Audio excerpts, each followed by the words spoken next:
শেখ হাসিনার সাথে যারা রাজনীতি করেছে, শেখ হাসিনা যেই ব্যক্তিকে সেনাপ্রধান বসিয়ে গেল, শেখ হাসিনা যেই ব্যক্তিকে রাষ্ট্রপতি বসিয়ে গিয়েছে, আদালতের এই যে নুরুল ইসলাম ভাই খুব সুন্দর করে বলেছেন যে আসিফ নজরুলকে একটু তেল টেল দিয়েই বলেছেন আসিফ নজরুল স্যার যাতে ওনার উপর আবার না খেপেন। তো আমি তো তেল দিয়ে বলতে পারবো না, কিন্তু আসিফ নজরুল স্যারের মূল যে পিএস আমরা নাম ধরে বলেছি, সেই শামসুদ্দিন মাসুম, সে ছিল হচ্ছে সাবেক প্রধান বিচারপতি এবিএম খায়রুল হকের পিএস। সেই ব্যক্তিকে আসিফ নজরুল এখনো পর্যন্ত রেখেছে। আসিফ নজরুলের একটা বউ আছে, 4-5টা গার্লফ্রেন্ড আছে, প্রচুর টাকা আছে, অনেক কিছু আছে, শুধু সম্মান নাই। আসিফ নজরুল তুমি রাস্তাঘাটে গেলে কয়দিন পরে জুতা দিয়া থাপড়াবে তোমারে। যখন যেটা বলি ওটা 6 মাস পরে হইলেও ফলে। এই যে আজকে এনসিপির যে অবস্থা দেখতেছেন না, বলেছিলাম তাদেরকে, তাদের সাথে যখন ইন্টারনাল কথাবার্তা হইতাম, বললাম ভাই আপনার রাজনীতি করার দরকার কি? আপনি 5ই আগস্ট যে আপনার এত বড়, আপনি সারা দেশের মানুষ আপনার পিছনে আসলো, আপনার কি কোনো রাজনৈতিক দল ছিল নাকি? দরকার নাই তো, যেটা করা দরকার সেটা করেন।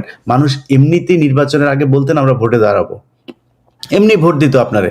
সেটা না করে তারা দেখেন জামাতের বিরুদ্ধে বলে, বিএনপির সাথে লাগে, এই করে ওই করে, নানান পিদিকের যে অবস্থা, কোনো আসল কাজে তারা হাতই দেয় নাই।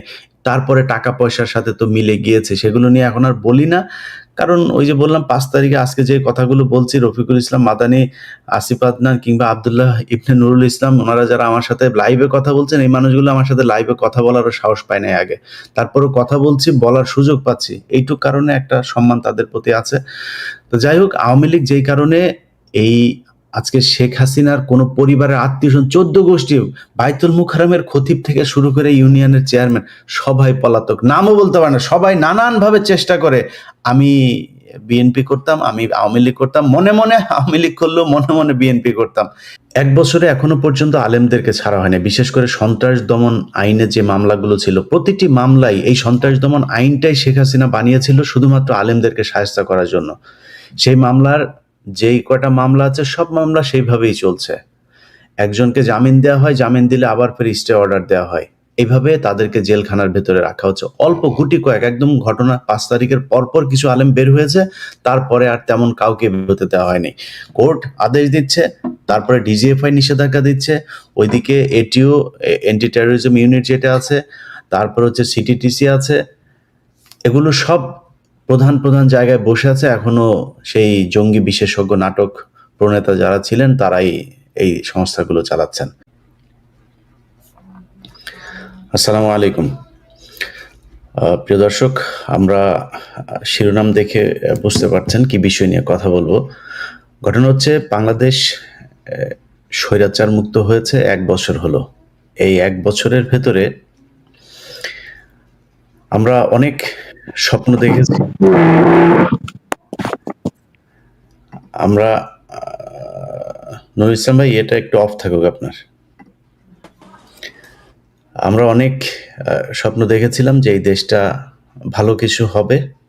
এই দেশের শেখ হাসিনা পুরো বাংলাদেশটাকে যেভাবে 15 বছর শাসন করেছে, তার মূল অস্ত্র ছিল বাংলাদেশ একটা জঙ্গিবাদী দেশ। এই দেশে জঙ্গিরা এই দেশ নাকি নিয়ন্ত্রণ করে। আমরা গেল 1 বছরে কোনো জঙ্গি হামলা এই দেশে দেখি নাই।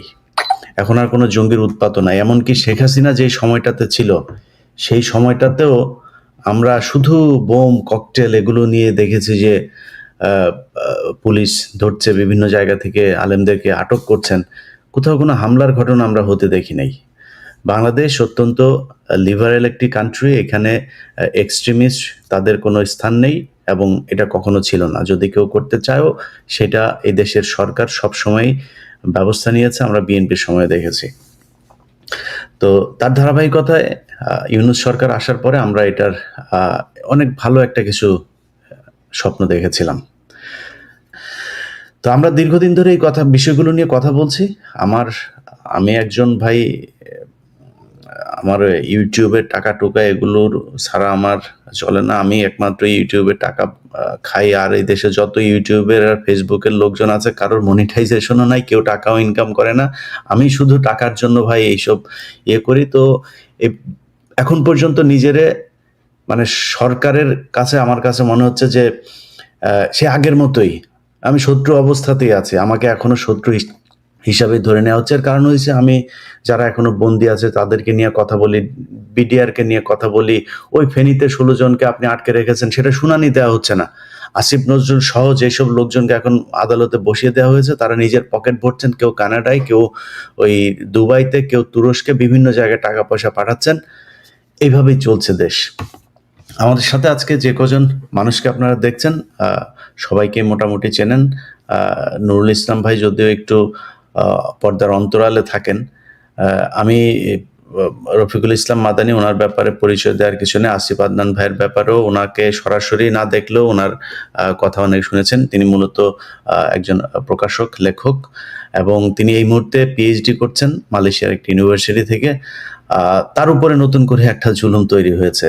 তো কি হচ্ছে আমি সেই ব্যাপারে যাওয়ার আগে ওনার কাছ থেকে ওনার ঘটনাটাই শুনে আসি যে নতুন করে সরকারের এই যে জঙ্গি নাটক নিয়ে এত উদ্গ্রীব এবং বাংলাদেশ নাকি জঙ্গি রাষ্ট্র হয়ে যাচ্ছে, আবার এই জন্য আলেমদের উপরে নতুন করে দমন পীড়ন শুরু করার একটা পায়তারা শুরু হয়েছে। তো আসিফ ভাই, আপনাকে দিয়ে শুরু করি। হঠাৎ করে আপনাদেরকে আবার আপনারা জঙ্গি হয়ে গেলেন, এই থিওরি আসলে কোত্থেকে আসলো? আসসালামু আলাইকুম রহমতুল্লাহ। বিসমিল্লাহ ওয়াসসালাতু ওয়াসসালামু আলা রাসূলিল্লাহ। আসসালামু আলাইকুম রহমতুল্লাহ। আসিফ ভাই, আপনার সাউন্ডটা বোধহয় একটু কম শোনা যাচ্ছে, বোধহয় লো শোনা যাচ্ছে কিনা। আচ্ছা, এখন কি ঠিকমতো শুনতে পাচ্ছেন ভাই? জি, একটু জোরে বললে ভালো হবে। জি আচ্ছা, আমি একটু জোরে। এখন এক্স্যাক্টলি সেম জিনিসটাই তো মনে হচ্ছে যে তারা দুজন লোকের ব্যাপারে একটা কথা বলতেছে, সেটা সত্য কি মিথ্যা এটাও আমাদের জানার কোনো সুযোগ নাই, যেহেতু আগে এই এজেন্সিগুলা মনের মাধুরী মিশায় নানা গল্প বানাইছে এবং সেইখানে পলাতক আসামি হিসেবে আমাদের নাম দেয়া হচ্ছে। এবং যখন এদের সাথে যোগাযোগ করছে কেউ কেউ, ফেসবুকে এই ভিডিও ভাইরালও হয়েছে যে মামলা যিনি বাদী হয়ে মামলা করছেন তাকে ফোন করা হয়েছে এবং তাকে বলা হচ্ছে যে আপনি এদের নাম কেন দিলেন। তখন তারা বলতেছে যে এই রেজাল্ট করিম আবরার যে সেই রেজাল্ট করিম আবরার, এটা আপনি কিভাবে বুঝলেন? এই আসিফ আদনান যে সেই আসিফ আদনান, এটা আপনি কিভাবে বুঝলেন? এটা তো অন্য কেউ হইতে পারে। এই ধরনের কথাবার্তা বলতেছে। তো সামগ্রিকভাবে আমার কাছে যেটা মনে হচ্ছে যে হাসিনার যে স্ক্রিপ্টটা ছিল এক্স্যাক্টলি ওই ছকে, ওই চিত্রনাট্যে, ওই কাঠামোতে আবারও জঙ্গি নাটক যেটা, সেটা ফিরে আনার চেষ্টা করা হচ্ছে। এবং এটা শুরুটা আমাদেরকে দিয়ে হলো, এখন এটাকে সৌভাগ্য বলবো না দুর্ভাগ্য বলবো এটা আল্লাহ ভালো জানেন আর কি। জি, আচ্ছা, নুরুল ইসলাম ভাই, আপনার কাছে আসি। আপনি তো অনেক কষ্ট করছেন এগুলো নিয়ে, মামলার বিস্তারিত আপনি জানাবেন। না, আমি মনে হয় নুরুল ইসলাম ভাই আপনার কাছ থেকেই যাই, তারপরে রফিকুল ইসলাম ভাই আপনার কাছে যাই। কারণ হচ্ছে তাহলে রফিকুল ইসলাম ভাইয়ের জ্বালাময়ী বক্তব্য দিতে একটু সুবিধা হবে। নুরুল ইসলাম ভাই, অবস্থা কি বলেন আপনি? সারাটাক্ষণই আপনার সাথে আমার এগুলো নিয়েই কথা হয়। আপনি সারাক্ষণ এই কোর্টের বারান্দায় ঘুরছেন, নিজের পকেটে টাকা পয়সা খরচ করে বন্দীদের বের করার জন্য চেষ্টা চালিয়ে যাচ্ছেন। কি কি বাধা পাচ্ছেন এখানে? এখানে দুইটা মামলা, দুইটা দিক, একটা হলো উচ্চ আদালত, একটা হলো ভবিষ্যতে এই জঙ্গি মামলাটা চালানোটা খুব সহজ। এটা কে বললো? এটা আমি মিস করেছি। এটা কে বলেছে? এটা এই বক্তব্যটা হলো আমাদের পক্ষে যে উকিল, আছে, এই উকিল তো সরাসরি বলতে পারে না। এটা হলো আমাদের ইন্টারনালি অনেক রিকোয়েস্ট করার পরে বলতেছি। কারণ সরকারের পক্ষে যারা আছে, সহকারী অ্যাটর্নি জেনারেল, ওনাদের সাথে তো ওনাদের ডিসকাস হয় যে আপনারা কেন এই মামলা দাবি দিবেন না। কারণ আলেমরা তো হলফ করে বলতেছি যে এই ঘটনার সাথে তারা মোটেও জড়িত না, তাহলে তাদেরকে কেন ছাড়বেন না, বা তাদেরকে কেন এই মামলায় তাদেরকে মানে শাস্তি দেওয়া হচ্ছে? ধরেন এই যে মুফতি আব্দুল হান্নানকে ফাঁসি দেওয়া হয়েছে, একই মামলায় কিন্তু তায়েক রহমান এবং বাবর সাহেব রয়েছে। বাকি যারা আলেম যারা আছে তাদেরকে কিন্তু কি করা হয়েছে, তাদেরকে কিন্তু ফাঁসি বহাল রাখছে। কিন্তু কিভাবে এটা সম্ভব? একই মামলার তারা আসামি, প্রধান আসামি যারা আছে তারা আপনার ছাড় পেয়ে যাবে, বাকি যারা আসামি আছে তারা ফাঁসি। তো অথচ ন্যূনতম তাদের কোন সম্পৃক্ততা এই ব্যাপারে নেই, ন্যূনতম সম্পৃক্ততা তাদের ভিতরে নেই। এর মধ্যে 126টা ভাইয়ের বর্তমানে ফাঁসির আদেশ আছে, টোটাল এসব মামলায় 126 জনের ফাঁসির আদেশ আছে। এবং একটা জটিলতা কি, কিছু কিছু মামলায় আছে দেখা গেছে যে আপনার ওই 10 বছর 12 বছর রায় হয়েছে, কিন্তু সেই রায়টা কোন সনে দিছে, এগুলো বেশিরভাগ মামলা রায় হয়েছে 2023 সালে। কিন্তু এই যে এখন হাইকোর্টে যে আমরা, সুপ্রিম কোর্টে যে আমরা আপিল করব, এই আপিলগুলি হয় হিসাবে, সনের হিসাবে। এখন আপিলগুলি চলতেছে 2020 সালে আপিল চলতেছে। তাহলে 23 সালের মামলার যে রায় হয়েছে এটা যদি আমরা আপিল করি, তাহলে আমরা আপিল করতে পারবো 2028 সালে। তাহলে লোকটা কিন্তু আপনার এখনো কিন্তু জেলের ভিতরে, তার ব্যাপারে তো আমরা আপিল করবো নির্দোষ, সে আপিলের সুযোগটা কিন্তু আমরা পাচ্ছি না। এবং প্রত্যেকটা মামলায়, ধরেন সিপিবির মামলা এখানে প্রত্যেকটা মামলায় 2টা পাঠ করছে। একটা করছে বিস্ফোরক একটা মামলা দিচ্ছে, আরেকটা দিচ্ছে মার্ডার মামলা দিচ্ছে, একই জিনিস। আচ্ছা, তাকে তো হত্যার জন্যই তো বিস্ফোরক যদি নেয়, তাহলে হত্যার জন্য নিছে, তাহলে হওয়ার কথা একটা, কিন্তু 2টা করছে, একটা রায় দিছে, একটা রায় দিছে, একটা রায় দেয় নাই। এইভাবে তারা যাতে বের না হতে পারে এই জন্য পরিকল্পিতভাবে শুধু আলেমদের না, খেলা কিন্তু সেম, ওই বিডিআরও কিন্তু এই সেম হত্যাকাণ্ড, আবার মানে মিউটিনির একটা মামলা, আবার ওইদিকে আবার বিস্ফোরক দ্রব্যের আবার আরেকটা মামলা। হ্যাঁ, 2টা আলাদা আলাদা মামলা। 126 জন ছাড়াও আরো শত শত আলেম আছে যেগুলি আপনার বিভিন্ন সন্ত্রাস দমন আইনে তাদের আটকানো হয়েছে। কিন্তু এগুলির জামিনের সিরিয়াল পাইতে মাসের পর মাস আমাদের লেগে যায়। 2 নম্বর হলো, যখন আমরা লাস্ট পর্যন্ত ওনাদের কাছে যাই তখন বলতেছে যে না, দেওয়া যাবে না। আবার যদি দেয় তাহলে প্রত্যেকটা মামলায়, সন্ত্রাস দমনের প্রত্যেকটা মামলায় এখন আপিল করতেছে। তো অ্যাটর্নি জেনারেল অফিস থেকে আমরা যখন যোগাযোগ করলাম যে এই মামলাগুলি তো আপনারা জানেন, বিচারক পর্যন্ত বলে যে এগুলি নির্দোষ, তাহলে কেন আপিল হচ্ছে? তখন সহকারী অ্যাটর্নি জেনারেল ওনাদের যে বক্তব্য যে আমাদের কিছু করার নেই, আপনারা উপরে কথা বলেন। আমিও কয়েকবার আপনাকে বলছি যে আপনি একটু কথা বলেন, কারণ আমরা তো আমরা পারতেছি না। বিচারক বলতেছে ভাই, আমরা এইভাবে হইলে আমাদের টাকা দিবেন, আমরা মামলা চালাবো, কিন্তু আসামি তো বেরোতে পারবে না। প্রত্যেকটা মামলা জামিন হচ্ছে, আপিল করতেছে, প্রত্যেকটা মামলা জামিন হচ্ছে, আপিল করতেছে। এবং আরো মজার ঘটনা হলো, অনেক মামলা দেখা যাচ্ছে যে নথি হারাই ফেলতেছি।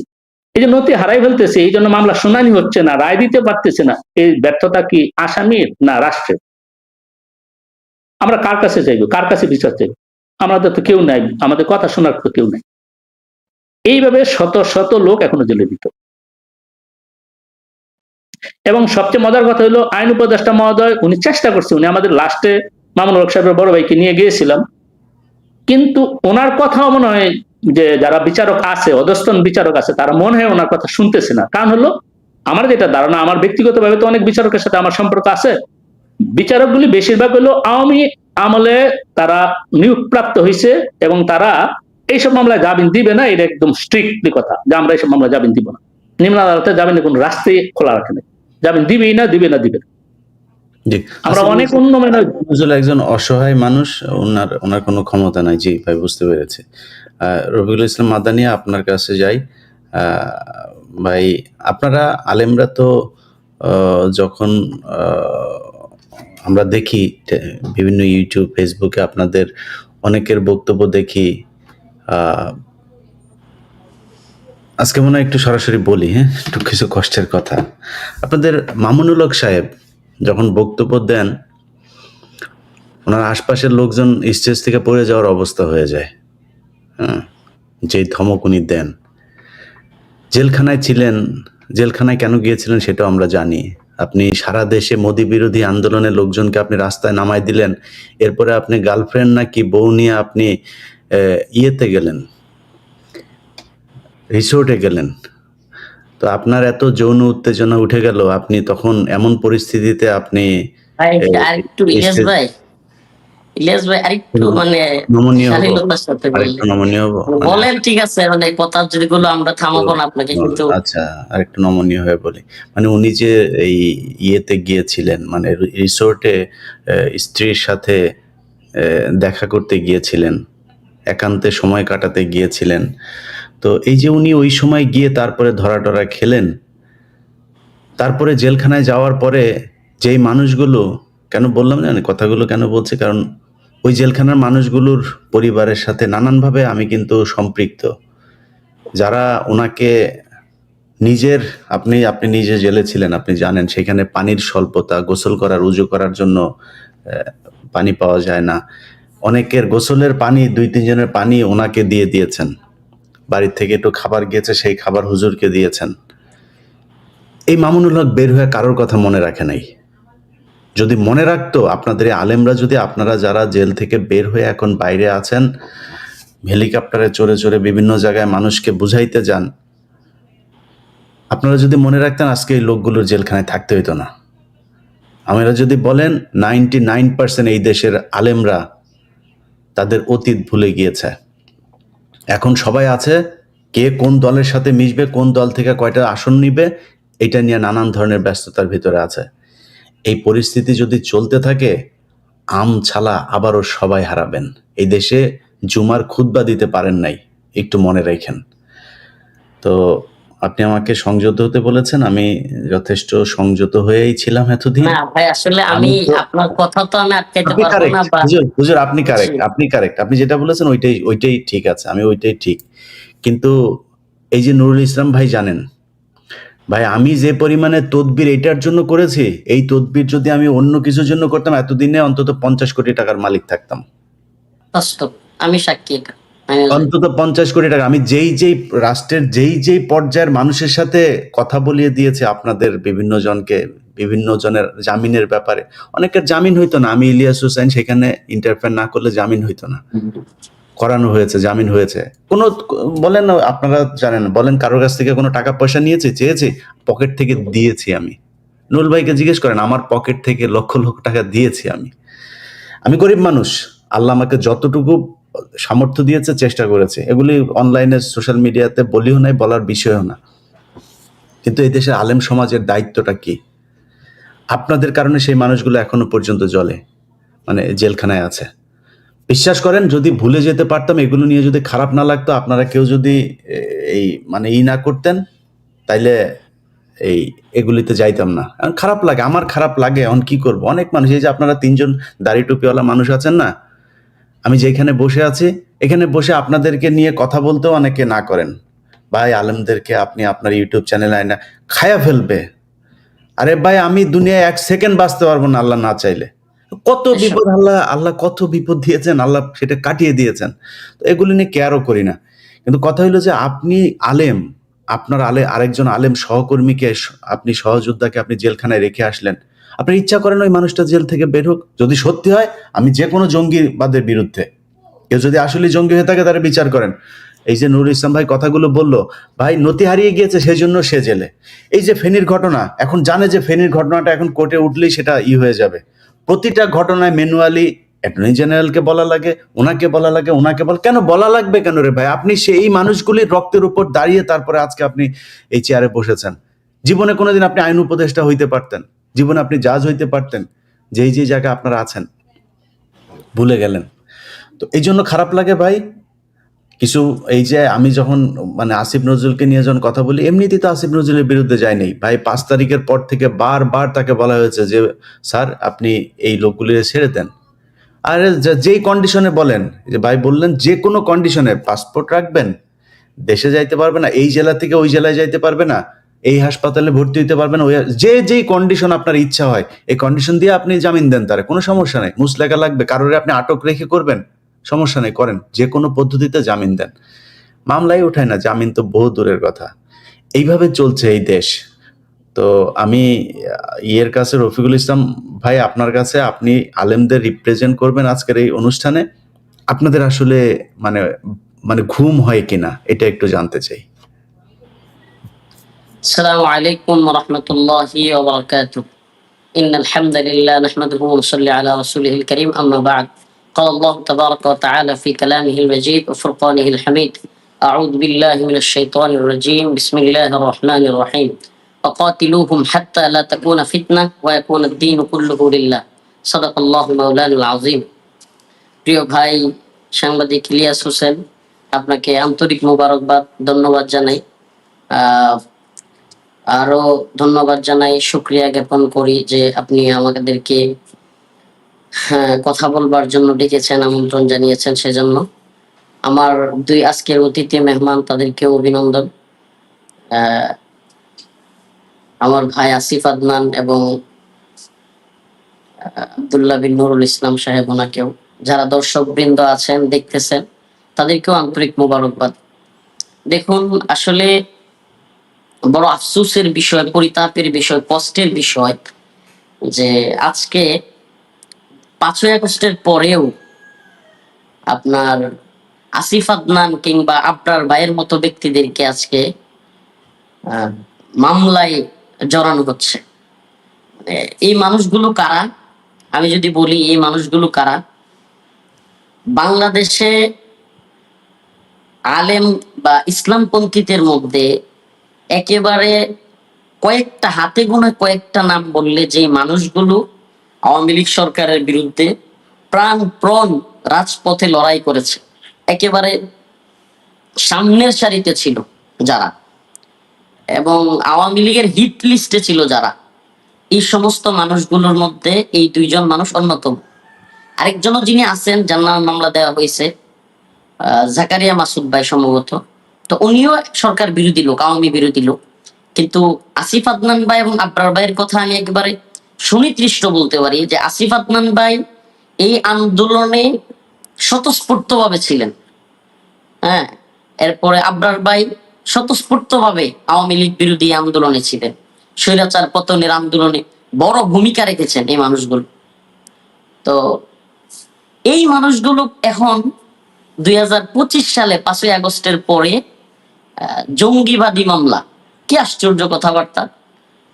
মানে একটা বিষয় দেখেন, মানে এদেশে জঙ্গিবাদ এই টার্ম বা এই ট্যাগটা দিয়া আপনার এক ধরনের নেম কিলিং যেটাকে বলে, মানে নির্দ্বিধায় হত্যা করতে পারো, নির্দ্বিধায় তুমি জেলে পড়তে পারো, মানে এই ট্যাগটা দিতে পারলেই সহজেই একজনকে কাবু করা যায়।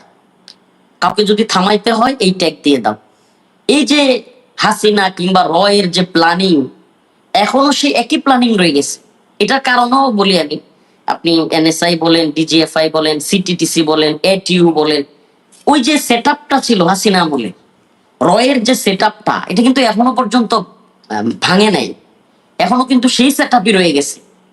সেই সেটআপ থাকার কারণে দেখা যাচ্ছে যাকে মন চাচ্ছে জঙ্গি বলে দিচ্ছে। এই রিসেন্ট কয়েকদিন আগে আওয়ামী লীগ নিষিদ্ধ হওয়ার যে দাবি, ওই দিন আসিফ আদনান ভাই, আমি নিজের চোখে দেখছি, এই মানুষটা আমাকে ফোন করেছেন, আমি নিজেও গিয়েছি ঢাকায়। আপনার কি পরিমাণ তীব্র গরম ছিল ওই দিন, ওই তীব্র গরমের মধ্যে ফ্লোরের মধ্যে পা রাখা যায় না, এমন অবস্থা যে জুতা সহ হাঁটতে গেলেও কষ্ট হয়, এত গরম। এবং এই আপনার রাস্তাটা এত উত্তপ্ত ছিল, সেই রাস্তার মধ্যে এই শরীর সুন্দর মানুষ এবং মানে ওনারা তো আর গরম সহ্য করে গ্রামের মানুষের মতো কাজকর্ম করে অভ্যস্ত না। আমি গিয়ে দেখলাম যে গ্রামে ভিজে গেছে আসিফ আদনান ভাই, পড়ে আছে রাস্তার মধ্যে, চিৎকার করতেছে ব্যান ব্যান আওয়ামী লীগ, আওয়ামী লীগ নিষিদ্ধ করার জন্য এই অবস্থা। এবং কি যেই মানুষটা আন্দোলন করেছে স্বৈরাচারের বিরুদ্ধে, আমি আমার নিজের কথা বলতেছি না, এটা হয়তো আলহামদুলিল্লাহ সবাই জানে, হাসনাত আব্দুল্লাহ নিজেও ফোন করেছেন, আমি ওনার সাথে দেখা করেছি, গিয়েছি। এরা স্বীকার করে যে হুজুর আপনি মাশাআল্লাহ অনেক সরকারের বিরুদ্ধে অনেক জুলুমের শিকার হয়েছেন, আন্দোলন করেছেন, আমাদের সাথে ছিলেন।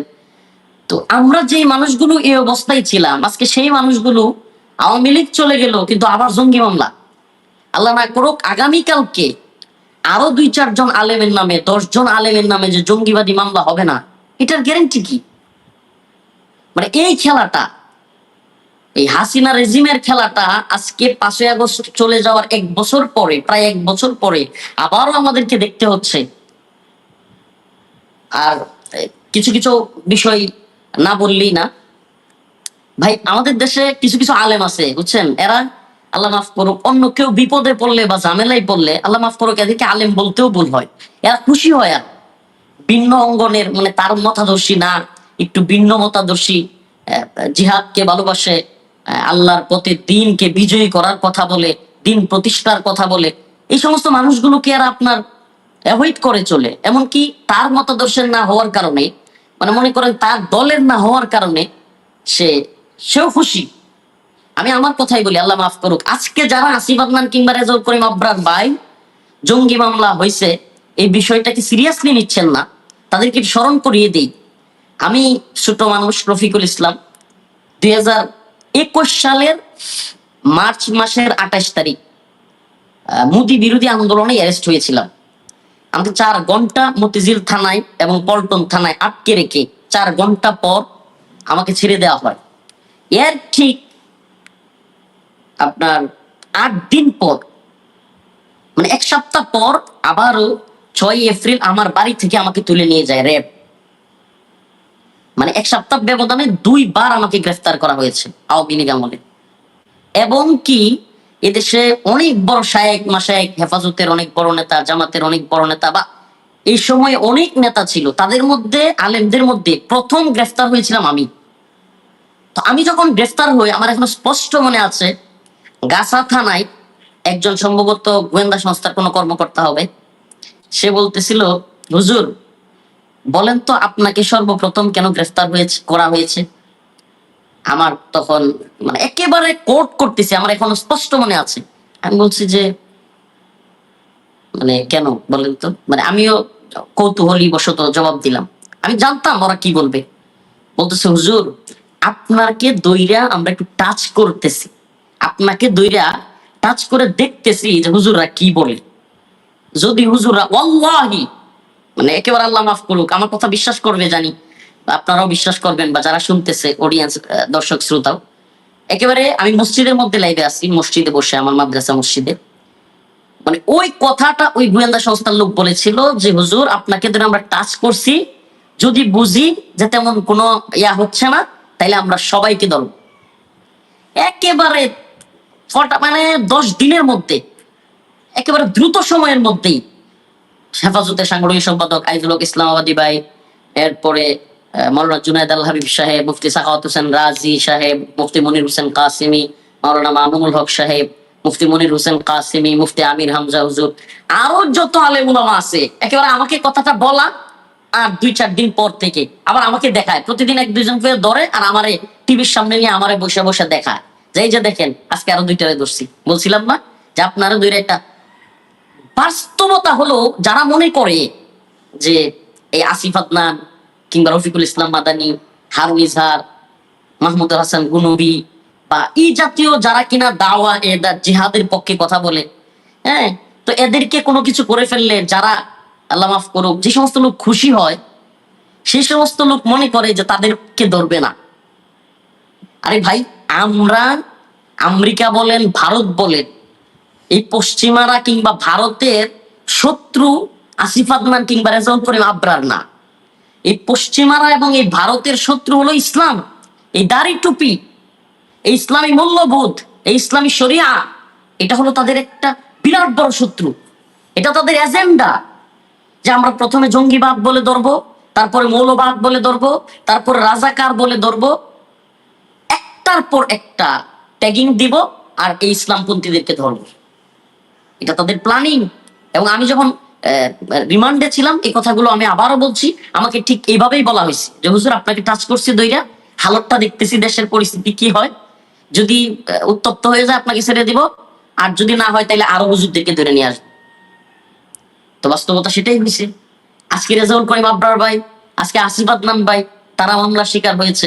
ভাই আমি না বলে পারতেছি না, কষ্টের কথাগুলো একটু বলেই ফেলি। আজকে আমাকে যেদিন গ্রেফতার করা হয়, হেফাজতের একটা মিটিং হচ্ছে, নুরুল ইসলাম জিহাদি সাহেব রহমাতুল্লাহ আলী, সাবেক হেফাজতের আপনার মহাসচিব, ওনার মাদ্রাসা তালতলা, খিলগাঁও তালতলা মাদ্রাসায় একটা মিটিং হইতেছে হেফাজতের।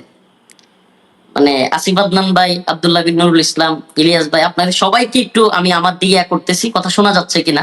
মানে এটা একেবারে খুবই সেন্সিটিভ, এবং আমি এই কথাটা কখনো বলি নাই, আজকে বলতেছি। আমি কলিজা ফাইটা গেছিল ওই দিন এই কথা শুই না। আমি তখন গ্রেফতার অবস্থায় আছি, তো ওখানে নুরুল ইসলাম জিহাদি সাহেব আছেন, আমার উস্তাদ মুফতি মনির হোসেন কাসিমি সাহেব হুজুর আছেন, আরো অনেক আলেম উলামা সেখানে ছিলেন। তো আমি যখন গ্রেফতার হয়েছি, ওই খবরটা সাথে সাথে ওই মজমায় পৌঁছাইছি। ওই মজমায় যারা এখানে ছিলেন, হেফাজতের মহাসচিব, হেফাজতের অর্থ সম্পাদক আমার উস্তাদ মুফতি মনির হোসেন কাসিমি দামাত বারকাতুহুম, বাড়িদারা মাদ্রাসার মুতামিম, এরপরে আরেকজন ছিলেন।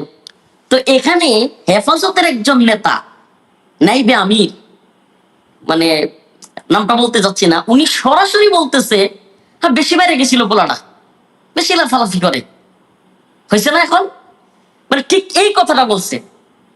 এবং একাধিক সাক্ষ্য প্রমাণ, আমি ওই মজলিসে থাকা একাধিক সাক্ষীর মুখে এই কথাটা শুনছি।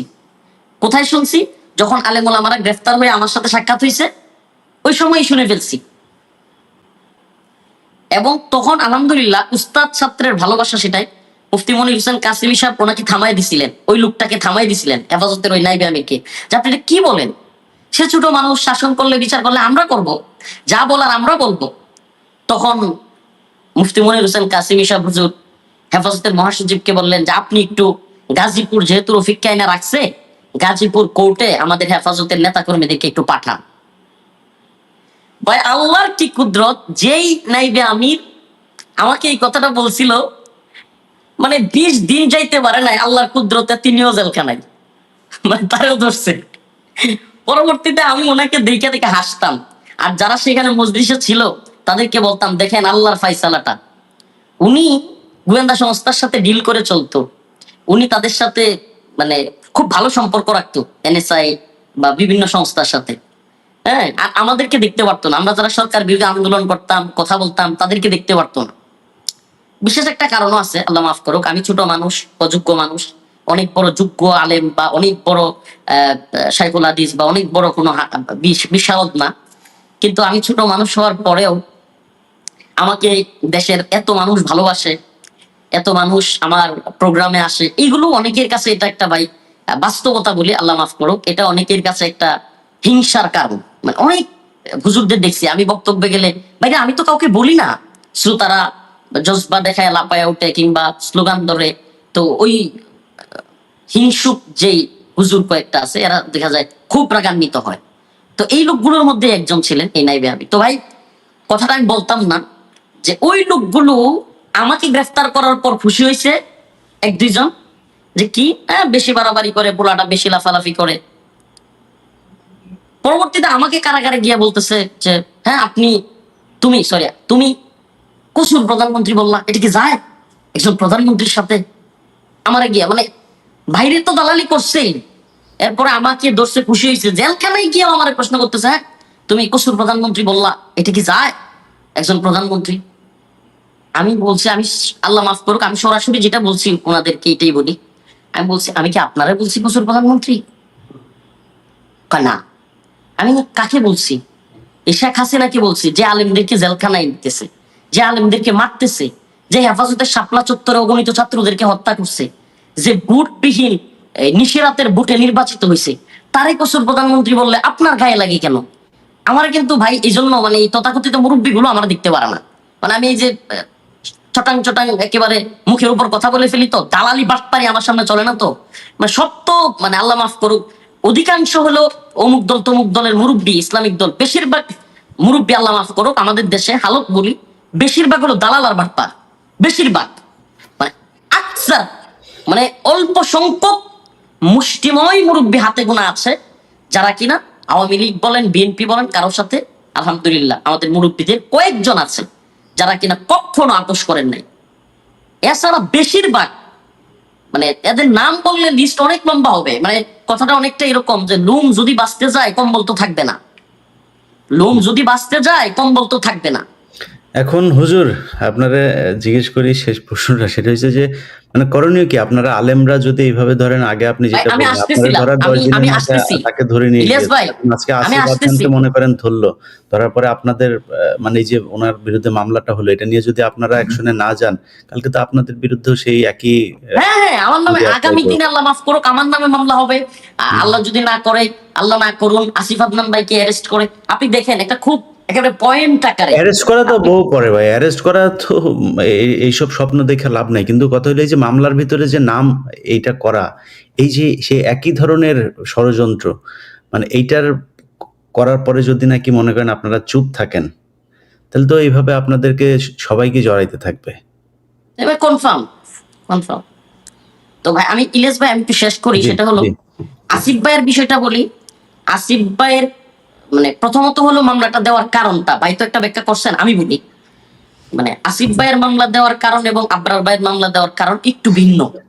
আসিফ ভাইয়ের মামলা দেওয়ার কারণ হলো আসিফ ভাই এমন কিছু বই লিখছেন, মাশাআল্লাহ, আমি কারাগারে গিয়া আগে পড়ার সুযোগ হয় নাই। হ্যাঁ, তো আমি কারাগারে যাওয়ার পরে মানে আসিফ ভাইয়ের কিছু বই পড়ার সুযোগ হয়েছে। তো এই মানুষটা মাশাআল্লাহ এই অল্প বয়সেই খুব ভালো লিখেন, এবং যে লেখাগুলো আমরা যে জায়গায় পৌঁছাইতে পারবো না, মনে করেন কওমি আলেমরা বা জামাত ইসলামের আলেম বলেন বা উলামায়ে কেরাম যেই জায়গাটায় কথাগুলো পৌঁছাইতে পারবেন না, ইসলামের মৌলিক কথাগুলো, দ্বীনের মৌলিক বিষয়গুলো, সেই জায়গায় আসিফ আদনান ভাইয়ের মতো ব্যক্তিরা কলেজ ভার্সিটি বা ওই শ্রেণীটার কাছে ইসলামের দ্বীনের কথাগুলো পৌঁছে দিচ্ছেন। এবং আপনি দেখবেন আসিফ ভাইয়ের বেশিরভাগ শ্রোতা কিংবা বেশিরভাগ বক্ত বলেন বা উনাকে যারা ফলো করে বেশিরভাগ হলো কলেজ ভার্সিটির ছেলেরা। শিক্ষিত কারণ উনি শিক্ষিত শ্রেণী। হ্যাঁ, এই জন্য উনি কিন্তু মানে দ্বীনের মৌলিক বিষয়গুলো বলেন, শরিয়ার কথা বলেন, খিলাফার কথা বলেন, ইসলামী শাসন ব্যবস্থার কথা বলেন। এই কথাগুলো বলার কারণে উনার দিকে ভারত বলেন বা ওই পশ্চিমা বলেন বা বাংলাদেশেও যারা এই তথাকথিত জঙ্গিবাদ বিরোধী কাজ করে, নাউজুবিল্লাহ, তথাকথিত বললাম এই জন্য যে দেখবেন কিছুদিন পর পরই জঙ্গিবাদ নিয়ে অনেকেই অনেক ধরনের বক্তব্য দেয়। আপনাকে রিসেন্ট একটা বক্তব্য শোনাই একটু, আপনি দেখছেন কিনা। জামাতে ইসলামীর একজন উল্লেখযোগ্য নেতা সৈয়দ আব্দুল্লাহ মোহাম্মদ তাহের, উনি জামাতের মহাসমাবেশে বক্তৃতা দিয়ে গিয়ে বলতেছেন বাংলাদেশে কোনো ধর্মীয় বা রাজনৈতিক জঙ্গিবাদ মাথা ছাড়া দিতে পারবে না। কথাটা একটু খেয়াল করেন, বাংলাদেশে কোনো ধর্মীয় বা রাজনৈতিক জঙ্গিবাদ মাথা ছাড়া দিতে পারবে না।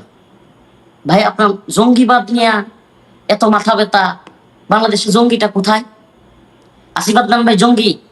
ইসলামের মৌলিক কথাগুলো, শরিয়া, খিলাফা, উম্মার চেতনার কথা, উম্মার দরদের কথা, ফিলিস্তিনের কথা, গাজার কথা, এগুলো বলার কারণে সেকুলারিজম কিংবা মানুষ আজকে ইসলাম বিরোধী কাজে জড়ায় যাচ্ছে, যুব সমাজ ধ্বংস হয়ে যাচ্ছে, এগুলো নিয়ে কথা বলতেছে। এই জন্য আপনি মানে জঙ্গিবাদ বলবে পশ্চিমারা কিংবা ভারত, আপনিও সেটার সাথে তাল মেলাবেন? সৈয়দ আব্দুল্লাহ মোহাম্মদ তাহের, ওনার উদ্দেশ্যে বলি আপনার আজকের লাইভের মাধ্যমে ভাই, যে এই শব্দগুলো এগুলো হলো পশ্চিমা এবং ভারতের রয়ের খাওয়ায়া দেওয়া শব্দ। এদেশে এগুলো গিলাইতে পারলে, এগুলো যে সমস্ত দল গিলে তাদেরকে ওরা খুব সম্মান দেয়, ওদের সাথে খুব ভালো সম্পর্ক রাখে। তো আপনারা তো ইসলামিক দলের প্রতিনিধিত্ব করেন, তো আপনারা যদি এই ধরনের শব্দগুলো ইউজ করেন, ইসলামপন্থীদের ধর্মীয় কিংবা রাজনৈতিক জঙ্গিবাদ মাথাচাড়া দিতে পারবে না। বাংলাদেশে হোলি আর্টিজানের যে ঘটনা ঘটছে, হোলি আর্টিজানের কথা যদি বলি, হোলি হুজুর আমরা এই ঘটনা সব জানি। আমি আপনার কাছে জানতে চাচ্ছি যে আলেমদের মানে করণীয় কি হবে? আলেমরা কি ওই খালি মুরগির মাংস টাংস দিয়ে ভাত খাবে আর হেলিকপ্টারে চড়ে হাদিয়া টাদিয়া নিবে, এগুলি করবে, নাকি এটা নিয়ে আপনাদের কোনো মাথা ব্যথা আছে? মাথা ব্যথা তো অবশ্যই আছে ভাই। তো রেজাউল করিম আবরার ভাইয়েরটা বলি, আসিফ আদনান ভাইয়েরটা শেষ। যে রেজাউল করিম আবরার ভাইয়ের মামলা দেওয়ার আমি যতটুকু কারণ মনে করি, হেফাজতে ইসলাম ভাই আমরা আর আলোচনা এক মিনিট ভাই, এক মিনিট শেষ করে দিচ্ছি ইলিয়াস ভাই, এক মিনিট। রেজাউল করিম আবরার ভাই ওই সমাবেশে কারাগারে কিছু ভাই যারা বন্দী আছে তাদেরকে মুক্ত করার জন্য বক্তব্য দিয়েছিলেন। হেফাজতের যে কয়জন বক্তব্য দিয়েছিলেন ভালো লাগছিল আমার বক্তব্য, তার মধ্যে রেজাউল করিম আবরার ভাইয়ের বক্তব্যটা ভালো লেগেছিল। উনি সুস্পষ্ট বলেছিলেন যে যারা বন্দী আছে, যারা কিনা এদেশে ইসলামের পক্ষে কথা বলতে গিয়া সাতেমদের বিরুদ্ধে, আল্লাহ নবীর দুশমনদের বিরুদ্ধে কথা বলতে গিয়া বন্দী আছেন, তাদেরকে মুক্ত করতে হবে, এই সরকারকে অবশ্যই মুক্তি দিতে হবে। সেই কথাগুলো বলবার কারণেও আমার মনে হয় ওনার নামে এই মামলাটা দিয়ে থাকতে পারে। এখন কথা হলো, এই যে এত মানুষ এত দাবি নিয়ে আসে, আনসাররা দাবি নিয়ে আসে, রিক্সা চালকরা দাবি নিয়ে আসে, শিক্ষকরা দাবি নিয়ে আসে, নানান ধরনের দাবি দেওয়া নিয়ে আসলো, মানে আপনাদের আলেমদের মধ্যে থেকে আজ পর্যন্ত এরকম কোন একটা সমাবেশও করা হয়নি যে আমাদের এই লোকগুলো আছে এদেরকে ছাড়তে হবে। আপনাদের করেন নাই তো কোনো কিছু, আপনাদের তো ধরবেই। যাই হোক, আমি শেষ করে দিচ্ছি, আমি জাস্ট এই কথাটা বলি। আলহামদুলিল্লাহ আমি ভাই যতগুলো সমাবেশে সুযোগ পেয়েছি সব জায়গায় আমি এই বন্দী ভাইদের মুক্তির কথা বলার চেষ্টা করেছি। এমনকি যশোরে যা দিনের সবচেয়ে বড় প্রোগ্রাম, ওই প্রোগ্রামে পর্যন্ত আমি আমার এই ভাইদের মুক্তির কথা বলেছি। এই ভাইয়েরা, আমি যে সাক্ষী, আপনি যে কথাটা বলেছেন মামুনুল হক সাহেব কিংবা আমি, আমাদেরকে এই সমস্ত বন্দীরা পানি, খাবার, আরো কত কিছু দেওয়ার চেষ্টা করতেন, খেদমত করার চেষ্টা করতেন। মানে এরা আমাদের সমস্ত জরুরত প্রয়োজনীয়তা, আমরা যখন কারাগারে গিয়ে মোবাইলে কথা বলতে পারতাম না, এই মামুনুল হক সাহেব হুজুর বা এই যারা আছেন, আমরা কথা বলতে পারতাম না, এই ভাইগুলো আমাদের জন্য ফোনের ব্যবস্থা করতেন, বিভিন্ন সিস্টেমে ফোনের ব্যবস্থা করতেন। তো আজকে আমরা আসলে এটা যদি বলেন আপনি, এটার জন্য আমরা দায়ী। আমি নিজেকে মনে করি আমি যতটুকুই বলি আমি নিজে তবুও নিজেকে দায়ী মনে করি। আল্লাহর কাছে আমরা ক্ষমা পাবো কিনা, আল্লাহ পাক আমাদেরকে আসলে মাফ করবেন কিনা এটা জানি না। তবে শেষ কথা হলো আসিফ আদনান ভাই কিংবা আবরার ভাইয়ের মামলার বিষয়টা নিয়ে বলি যে ইনশাআল্লাহ আমরা চুপ করে বসে থাকবো না। আমি নিজে বলেছি, আমি ভাইদের সাথে কথা বলেছি, আবরার ভাইয়ের সাথে কথা বলেছি, যে কোনো ডাক দিলে আগামী শুক্রবার হয়তো আমাদের আরেকটা মিছিল আছে, গত শুক্রবার একটা আন্দোলনের হয়েছে, আগামী শুক্রবারেও ডাক আছে ইনশাআল্লাহ। আমি বলবো ইসলামপন্থীদেরকে, এই প্রজন্মকে যে আপনারা এগিয়ে আসুন। কোন শায়েখ কোন দল ডাক দিল না দিল তার চেয়েও বড় ইসলামের জন্য দিনের প্রয়োজনে আপনারা ময়দানে এগিয়ে আসুন।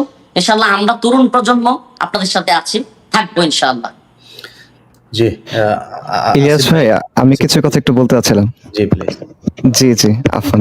জি ভাই, এখানে আসলে সবারই অনেক ব্যক্তিগত কষ্ট, মানে অভিজ্ঞতা, ট্রমা অনেক কিছু জড়িত আছে, সবার অনেক মেহনত জড়িত আছে। তো আমি আসলে কয়েকটা কথা একটু ছোট ছোট পয়েন্ট করে বলি। প্রথম বিষয়টা হলো যে ভাই, সামগ্রিকভাবে এই যে জঙ্গিবাদের এই যে নাটকটা বা জঙ্গিবাদের এই ন্যারেটিভটা, ওভারঅল যে ন্যারেটিভটা, এটা আসলে শুধুমাত্র ইসলামপন্থীদের সমস্যা না। আপনার নিশ্চয়ই মনে আছে যে 5ই মে যখন ওই যে লং মার্চ হচ্ছে, গণভবনের দিকে মিছিল যাচ্ছে, সকালবেলা সবার মোবাইলে SMS আসছে যে আপনারা কেউ প্রিয় নাগরিক বা প্রিয় কিছু, আপনি ঘর থেকে বের হবেন না, বাইরে জঙ্গি হামলা চলছে। ঠিক আছে, এটা হয়েছিল যে 5ই মে যখন লং মার্চ হচ্ছে তখন। তো এই যে জঙ্গি, জি 5ই অগস্টের সময়, সরি, এই যে গণঅভ্যুত্থানের সময়, মানে এখানে বিষয়টা যেটা হয় যে যখন কোনো বাহিনী একটা অস্ত্র কিনে, সে হয়তো বা অস্ত্রটা কিনে একজনের দিকে গুলি করার জন্য, কিন্তু একবার যখন অস্ত্র কেনা হয়ে যায় সেটা কিন্তু সে একজনের দিকে গুলি করে না, সেটা সবার দিকে চালায়। তো একবার যখন জঙ্গিবাদের এই ন্যারেটিভ দিয়ে তারা মামলা দেওয়া শুরু করবে, প্রথমে এটা হয়তো বা আসিফ আদনানকে দিয়ে শুরু হবে, বা রেজাউল করিম আবরারকে দিয়ে শুরু হবে, বা জাকারিয়া মাসুদকে দিয়ে শুরু হবে। পরবর্তীতে এটা গিয়ে বিভিন্ন গতানুগতিক রাজনৈতিক দল বলেন, ছাত্র আন্দোলন বলেন, শ্রমিক আন্দোলন বলেন, নারী আন্দোলন বলেন, যে কোনো আন্দোলনে গিয়ে ব্যবহার হবে। এটাই হলো বাস্তবতা, এটাই হয়ে আসছে, এটা আমাদের সামনে চোখের সামনে প্রমাণ আছে। সো বর্তমানে যে বিষয়টা হচ্ছে, এটা আপাতত হয়তো বা আসিফ আদনানের বিষয় বা জাকারিয়া মাসুদের বিষয় বা রেজাউল করিম আবরারের বিষয়, বাট আলটিমেটলি এটা সব ইসলামপন্থী তো বটেই, বাংলাদেশের সব নাগরিকদের জন্য এটা একটা বড় সমস্যা হয়ে দাঁড়াবে, যেভাবে আগে হয়েছে, কারণ এটা আমাদের চোখের সামনে চাক্ষুষ প্রমাণ আছে। এটা হলো একটা বিষয়। 2 নম্বর বিষয়টা হলো ভাই, এটা আসলে কেন হচ্ছে, এটার কারণটা হলো যে 5ই অগস্ট কোনো বিপ্লব হয় নাই। আমরা বারবার বিপ্লব বিপ্লব বলে নিজেদের মনের মধ্যে একটা মানে আনন্দের একটা মানে বাচ্চাদের বুঝ দেওয়া কথাবার্তা আছে না, নিজেরা নিজেদেরকে বুঝাইতেছে যে বিপ্লব হয়েছে। এখানে কোনো বিপ্লব হয় নাই, এবং রাষ্ট্রের মূল যে চরিত্র এটা বদলায় নাই, এবং রাষ্ট্রের ভেতরে যে ডিপ স্টেট থাকে যেটা, সেটাও আসলে বদলায় নাই। এই কারণেই 1 বছর হওয়ার আগে একদম আগের চিত্রনাট্যে, আগের স্ক্রিপ্টে, আগের কাঠামোতে, আগের ধরনে একই নেগেটিভে আমরা কথা দেখতেছি। সো এটা 2টা কারণে হইতে পারে। একটা হলো ডিপ স্টেট ওইটাই আগের জিনিস রয়ে গেছে, যেটা রফিক ভাই বললেন যে আগের বিষয়টা যেহেতু রয়ে গেছে, আগের লোকজন রয়ে গেছে, হাসিনার প্রতি অনুগত লোকজন, হাসিনার প্রতি অনুগত অফিসার, অনুগত বাহিনী, এজেন্সি, তারাই হয়তো এটা করছে। এটা একটা ব্যাখ্যা। আরেকটা ব্যাখ্যা হতে পারে যে রাষ্ট্রের চরিত্রটা বদলায় নাই। যেমন ধরেন এই 3 জনের মধ্যে মিল কি, আমাদের যাদের দেয়া হয়েছে তাদের মধ্যে মিল কি? আমাদের মিল হলো যে হ্যাঁ, আমরা ভারতীয় আগ্রাসনের বিরোধিতা করি, সবচেয়ে কট্টর বিরোধী বলতে পারেন আমাদেরকে, এবং আমরা বাংলাদেশের যে সেকুলার প্রগতিশীল যে অংশটা আছে, যারা বাঙালি জাতীয়তাবাদের যে শাহবাগী যে বয়ান আছে সেটাকে প্রচার করে, সেটার বিরোধিতা করি। পাশাপাশি আমরা আমেরিকান বা পাশ্চাত্যের যে অপসংস্কৃতি, জাহেলি সংস্কৃতি, সেটার বিরুদ্ধে বলি। যেমন মনে করেন LGBT, ট্রান্সজেন্ডার, এই বিষয়গুলোর বিরুদ্ধে বলি। আমরা সবাই মানবাধিকার কমিশনের যে অফিস হচ্ছে এটার বিরুদ্ধে প্রতিবাদ করছি, সবার আগে করছি। অক্টোবরে যখন প্রতিবাদ হয়েছে সবার আগে মনে করেন যারা প্রতিবাদ করছে আমি তাদের মধ্যে ছিলাম। তো এমন একটা বিষয় হতে পারে যে মনে করেন এই পরাশক্তি আমেরিকার মতো পাওয়ার যখন রাষ্ট্রকে এসে বলে যে এই বিষয়ে তোমাদের একটু মনোযোগ দেওয়া দরকার, তো ওই কথাই তো পুরা রাষ্ট্রযন্ত্রের ভেতরে অ্যাম্পলিফাইড হয়। তো আমেরিকা এই কথা বলছে, আমেরিকাকে খুশি করতে হবে, ওই জায়গা থেকে মনে করেন কেউ আচ্ছা মামলার মধ্যে নাম ঢুকায় দাও, এই জিনিসও হইতে পারে, আল্লাহ ভালো জানেন। বাকি এই জিনিসটা যদি একবার এস্টাবলিশড হয়ে যায়, আজকে এটা আসিফ আদনান হইতে পারে, রেজাউল করিম আবরার হইতে পারে, এটা পরবর্তী থেকে অন্যজন হবে। আর ওলামায়ে কেরামের ব্যাপারে যেটা, ওলামায়ে কেরাম আমাদের মাথার তাজ। আসলে গত 17 বছরের মধ্যে যেই দমন পীড়ন নির্যাতন পুরা দেশের মধ্যে চলছে, পুরা দেশেও আসলে কয়জন কথা বলতে পারছে? সেকুলারদের মধ্যে এই যে বুদ্ধিজীবী যারা ছিল, এত বড় বড় একাডেমিক টকশোতে গিয়ে এত কথা বলে, তারা কি করছে? তারা বরং আওয়ামী লীগের এই দমন পীড়ন, আয়নাঘর সবকিছুর পক্ষে বক্তব্য এই করছেন। সো ওলামায়ে কেরাম সামাজিক ভাবেও তাদের কিছু দুর্বলতা রয়ে গেছে, পাশাপাশি মনে করেন গতানুগতিক রাজনীতির জায়গাটা এমন যে এখানে যারা যান তাদের নানা ধরনের মানে কি বলা যায় মানে মাজুরিয়াত চলে আসে, মানে তাদের জন্য নানা ধরনের অবস্টাকলস কাজ করে, কনস্ট্রেন্টস কাজ করে, এটা হয়তো বা তাদের জন্য আছে। বাকি কথা হলো যে এখন যে সমস্যা এটা শুধুমাত্র ইসলামপন্থীদের সমস্যা না, আলেমদের সমস্যা না, আমি মনে করি এটা ওভারঅল আমাদের পুরো দেশের জন্য খুব খারাপ একটা ব্যাপার। দেখেন আওয়ামী লীগের যে অলিগার্ড ছিল, আওয়ামী লীগের যে বড় বড় হাজার হাজার কোটি টাকা যারা দিছে, যারা জুলাই গণহত্যা চলার সময় বলছে যে প্রথমত শেখ হাসিনাকে চাই, মৃত্যুর পরও শেখ হাসিনাকে চাই, মৃত্যুর পরও শেখ হাসিনার সাথে আছে, এই টাইপের কথাবার্তা যারা বলছে তাদের কাউকে ধরা হয় নাই। যে বড় বড় অফিসার গুলা ছিল বিভিন্ন বাহিনীতে, প্রশাসনে, এদের কয়জনকে বিচারের আওতায় আনা হয়েছে? গুম, খুন, নির্যাতন, আয়নাঘর যা কিছু হয়েছে এগুলোর জন্য কাদেরকে আসলে বিচারের আওতায় আনা হয়েছে? বলার মতো তেমন কিছুই আসলে হয় নাই। মনে করেন আপনাকে দেখাইতেছে বিপ্লব, আপনি বেসিক কোনো সংস্কার আসলে করতে পারেন নাই, এবং এই কারণে আগের যে ক্যারেক্টারটা ছিল ওই ক্যারেক্টারটা ফিরে আসতেছে। এবং টু দ্য এক্সটেন্ট, এটা ইরাজ ভাই আপনি আমার চেয়ে আরো ভালো জানেন এই ব্যাপারে, আপনি অনেক বেশি সোচ্চার, যে আওয়ামী লীগের যে বিচার হওয়ার কথা, আওয়ামী লীগের লোকজন যে নেওয়ার কথা, সেটাও তো হয় নাই। আপনারা জেলের কথা বলতেছেন, জেলে তো এখানে মনে করেন অনেকেই মাননীয় ছিলেন, আমি ছিলাম, জেলে তো আওয়ামী লীগের নেতারা ডিভিশন নিয়ে আছে, তার আরাম আয়েসের মধ্যে সেখানে আছে। এটা হলো বাস্তবতা। এবং গোপালগঞ্জে তারা কি করছে আপনারা দেখছেন। এগুলা কিন্তু আলটিমেটলি থামানো হইতেছে না, এগুলার ব্যাপারে কোনো কিছু নেওয়া হচ্ছে না, বরং রাষ্ট্র আগের চরিত্রে ফেরত যাচ্ছে এবং এসে প্রথমে সবসময় ইসলামপন্থীদেরই ধরবে, কারণ তাদেরকে ধরা সোজা, কিন্তু আলটিমেটলি ইসলামপন্থীদের জবাই করার পর এই ছুরিটা গিয়ে বাকি সবার উপরে চলবে। সেজন্য আমি বারবার বলবো, দেখেন জঙ্গিবাদের ন্যারেটিভ হলো এমন একটা ন্যারেটিভ, এটা দিয়ে বাংলাদেশে পর্দানুসীন মুসলিম বোনদেরকে ধর্ষণ করা হয়েছে, তাদেরকে আল্লাহ মাফ করেন, তাদেরকে উলঙ্গ করে ঝুলায় রাখা হয়েছে, টর্চার করা হয়েছে, এগুলো তাদের বক্তব্য। রোজা ভেঙে ধর্ষণ করা হয়েছে, রোজা ভেঙে ধর্ষণ করা হয়েছে, মানুষকে প্রচন্ড নির্যাতন করে হত্যা করা হয়েছে, ক্রসফায়ার করা হয়েছে।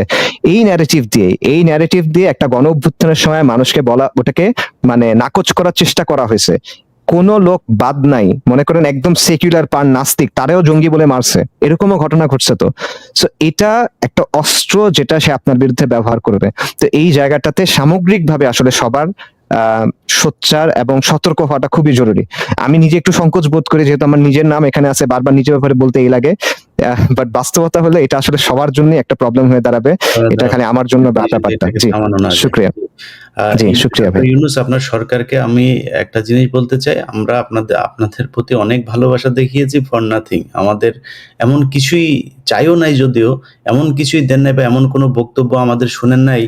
আমরা যেই মানে মূল যে সমস্যাটা এই রাষ্ট্রের, সেটা হচ্ছে আপনারা যে যত কথাই বলেন যে এই যে শেখ হাসিনার যে অবস্থা আজকে দেখেন, এই অবস্থার ভিতরে তারা যদি নাকি মনে করে যে সেই শেখ হাসিনা চুরি করেছিল, তার লোকজন চুরি করেছিল, এই জন্যই বোধহয় মানে তারা একমাত্র এই কি বলে শেখ হাসিনাকে এইভাবে পালাতে হলো, আমি মনে করি না, একদমই না।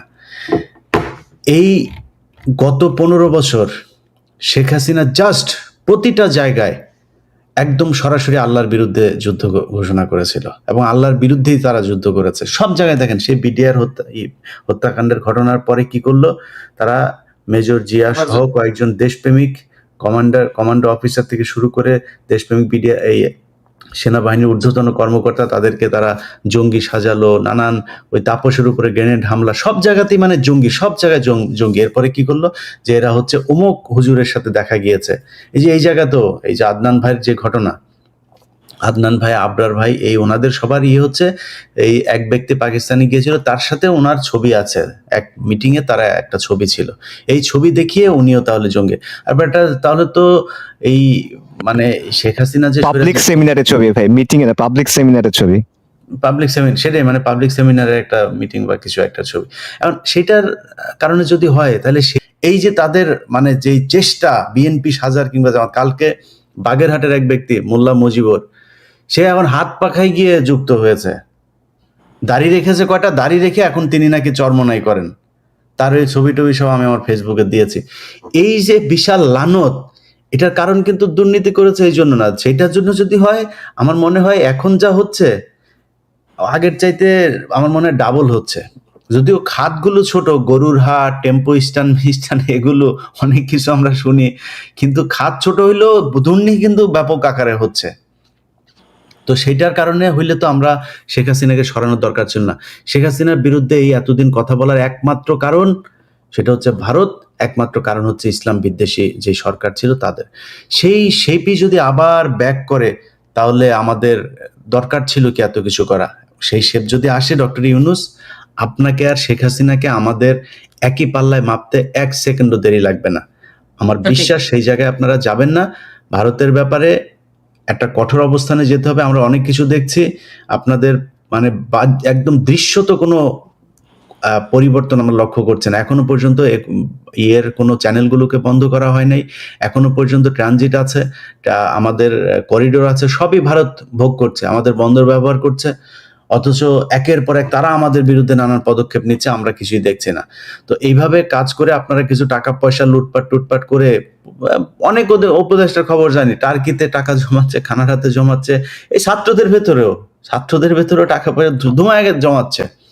তো এগুলো জমাবেন আর আসল কাজ করবেন না, এটা হইলে কিন্তু ভবিষ্যতে ক্ষমতা হয়তো তখন আপনাদের থাকবে না, তখন বলবেন ইলিয়াস কেন আমাদের নিয়ে এইসব কথাবার্তা বলে। এখনো পর্যন্ত সুযোগ দিচ্ছি, 1 বছর হয়েছে। ফেনীর ঘটনায় যারা আটক আছে ছাড়তে হবে, বিডিআর এর ঘটনায় যারা আছে ছাড়তে হবে, আলেম যারা আছে সবাইকে ছাড়তে হবে, বিএনপি জামাতের যারা বন্দী হয়েছিল সবাইকে ছাড়তে হবে। খুব দ্রুত যদি এইসব বিষয়ে পদক্ষেপ না নিয়ে এই ধরনের জঙ্গি নাটক করার ব্যবস্থা করা হয়, আমরা কিন্তু আমি ব্যক্তিগতভাবে বলি, অনেক আলেমের সাথে আমার খুব ভালো সম্পর্ক। তাদেরকে আমার হয়তো সেই ক্ষমতা নেই তাদেরকে নামানোর বা আটকানোর, বাট আমার পরামর্শটা ছিল যে হুজুর আপনারা দাড়ি টুপি এইসব নিয়ে যদি এখন রাস্তায় নামেন, তারা এই যে সজীব ওয়াজেদ জয় সহ আওয়ামী লীগের পেজগুলো দেখেন, ওরা বাংলাদেশকে জঙ্গিবাদ একটা দেশ হিসাবে করার চেষ্টা করছে, আপনারা এখন রাস্তায় নেমেন না। যদি দেয়ালে পিঠ থেকে যায় তাদের তো কিছু করার থাকবে না। আমরাও সেই পরামর্শ দিব, নামেন, সরকারের করেন। বিএনপিও এখন আপনাদের সাথে আসবে, জামাত এই কি বলে এনসিপি জামাত আসবে, তারপর অন্যান্য জাতীয় পার্টি, এরা সবাই আসবে। ওইদিকে আরো অন্যান্য দলগুলো তো আছে, এরা এসে রাস্তায় আসবে, বিশৃঙ্খলা হবে, ঝামেলায় পড়বেন। যদি বিশৃঙ্খলা করতে না চান তাহলে ভালোই শেখ হাসিনার সময় আটক সব লোকজনকে জেলখানা থেকে বের করতে হবে, এটা খুব দ্রুত করতে হবে। যাই হোক, নুরুল ইসলাম ভাই আপনি কি কিছু বলবেন নাকি শেষ করে দেব আমরা? না, আমি একটু বলবো। জি, আপনাকে দিয়ে শেষ করব। এই জঙ্গি নাটকটা যে আসিফ আদনান ভাইয়ের পিছনে দিয়েছে, এটা পিছনে এটিও কিন্তু না, এটা পিছনে অন্য শক্তি। এটা আমি কেন বলি এটা বলি, হুজুর এইসব কথা বলেন না, এইসব কথা বলেন না। অন্য শক্তিরে আমরা, ভারত আমাদের দখল করে নিয়েছিল, সেখান থেকে বেরিয়ে এসে যদি কারণে মনে হয় যে একজন মানুষ, আপনি আপনার আরেকজনের স্বার্থ দেখার জন্য আপনি আমার দেশের আলেমরে আপনি ফাঁসাই দিবেন নাকি? না, সেইটাই তো কথা, আমাদের কথা তো সেইটাই। দেখেন বিষয়টা বলি, কিছুদিন আগে যখন এই জঙ্গি নিয়ে তারাও কিন্তু বড় নাটক করতে চাইছিল, সরকার কিন্তু গোমে, ডক্টর ইউনূস সাহেব কিন্তু গোমে, এটা তৃতীয় পক্ষ করতেছিল। যখন জিল্লুর রহমান, যখন আর্মি চিফ এই জঙ্গির ব্যাপারে কথা বলছিল, তখনই তো আমি আপনাকে ফোন দিলাম, মনে আছে কিনা, আপনি, পিনাকি দাদা এবং আমি হারুন সাহেবের কাছে নিজে গেছি, আহমদ রফিক ভাই, এই আসিফ আদনান ভাইকে সবাই মেসেজ পাঠাইছি যে আপনারা জঙ্গি বিরুদ্ধে এই কথা বলেন, এটা বিশাল একটা প্রকল্প তৈরি হচ্ছে। তখন কিন্তু ওই পরিকল্পনা তাদের বেঁচতে গেছে। এখন কি করলো, পরের ধাপে গিয়া এটিউর মধ্যে আমাদের ব্যাপারে, আমার আহমদ রফিক ভাইয়ের ব্যাপারে মামলা জুলাইয়া ফাইনাল সিগনেচার করবে এটিউ চিফ। তখন আমাকে ফোন দিছে, ভাই আপনার ব্যাপারে মামলা হচ্ছে, আপনি আসেন একটু। আমি যাওয়ার পরে আহমদ রফিক ভাই নিয়ে গেলাম, এর আগে আমি দেখা করলাম, দেখলাম যে সম্পূর্ণ সাজানো নাটক, এবং ওরা নিজেরা জানে না কি জন্য আমাদের বিরুদ্ধে মামলা দিছি। এই মামলাটা, আসিফ আদনানের মামলাটা বা এর মামলাটা, এই মামলাটাও এটিউ নিজেরা জানে না। এখানে এই খেলাটা ডিজিএফআই খেলতেছে, একদম এটা ক্লিয়ার মেসেজ, আমার ক্লিয়ার মেসেজ। এই জন্য সরকারকে বলবো, আগে ডিজিএফআই ছিল প্রধানমন্ত্রীর আন্ডারে, এখন ডিজিএফআই হওয়ার কথা প্রধান উপদেষ্টার আন্ডারে। এখন বর্তমান ডিজিএফআই কার কথা শুনতেছে আমি জানি না।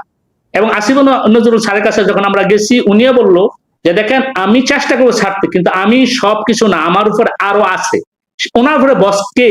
তারপরে হাইকোর্ট, সুপ্রিম কোর্ট, যে তারাও স্বাধীনভাবে কাজ করতে পারতেছে না, তাদের পিছনে আঙ্গুলি কে নাড়াচ্ছে, এইটা হলো রাষ্ট্রের মূল দেখার বিষয়। এই সমস্যা যদি সমাধান না করতে পারেন ভাই, তাহলে চিৎকার করে লাভ হবে। জি, ঠিক আছে, ভালো থাকেন ইনশাআল্লাহ। আমি জাস্ট একটা কথা বলে শেষ করছি।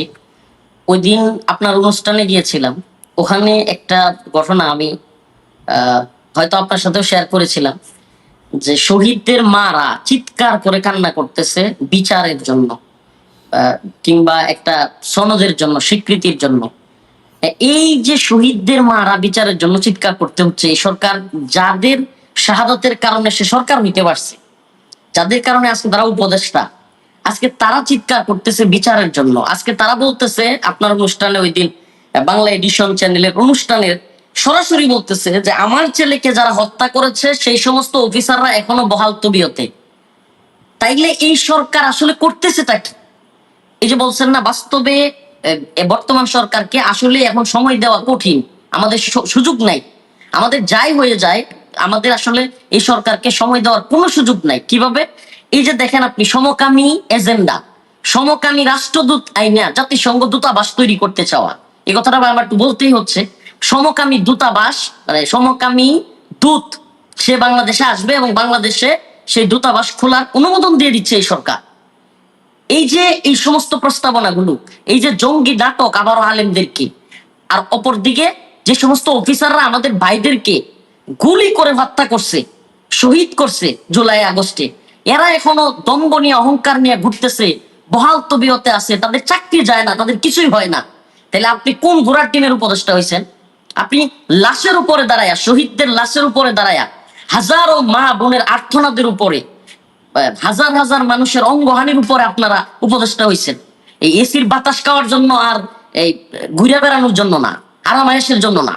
অতএব আপনারা যদি এগুলো না শুনেন, ইলিয়াস ভাই যেটা বলছে, আমরা যে কোনো আন্দোলনে ইনশাল্লাহ আপনাদের বিরুদ্ধে দাঁড়ায় যাবো ইনশাল্লাহ, এবং এটার জন্য প্রস্তুত আছি আমরা।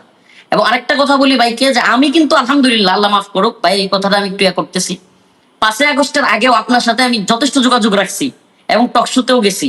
আমি কারাগার থেকে বের হওয়া বা আসা কখনো আলহামদুলিল্লাহ আমার কোনো পরিবর্তন হয় নাই। আমি যতটুকু বলার, যা বলার বলছি, এখনো বলতেছি। আপনি যে কথাগুলো বলছেন, যদি প্রয়োজন হয় এই সমকামী এজেন্ডা, আলেমদের মুক্তি কিংবা আলেমদের এই জঙ্গি নাটকের বিরুদ্ধে, এই সরকারের বিরুদ্ধে দাঁড়াইতে হয়, এবং যেটা বললাম, আল্লাহ না করুক যদি আমার কিছু হয়েও যায়, আমরা তৈরি আছি ইনশাআল্লাহ। ঠিক আছে ভাই, দোয়া চাই।